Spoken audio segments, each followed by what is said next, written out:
Hello, I'm in a 2015 Chevy Suburban and today I'm going to show you to add brake fluid. So first you want to open your hood, which this is already open.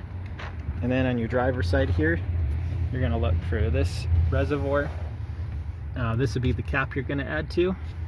So first, I would double check your minimum and maximum lines and at the level somewhere in this mix. So I could add a little if I want. But that said, also make sure you've got the best brand of brake fluid for your particular make and model, which you should be able to find in your owner's manual or a really good online source. But for these caps, it's under slight pressure, so you'll push down slightly and twist. You won't have to twist it much, but it popped off there. And you should be able to just fill directly from your jug of brake fluid. You could use a funnel if you need to, but you should be able to just pour straight in. But once you get up to your maximum mark, you never want to fill all the way up since the system's under pressure and it's designed to have a little bit of airspace. But when you're done, seal this back on. Make sure it's on nice and tight so it doesn't pop off while you're driving and nothing else falls into here.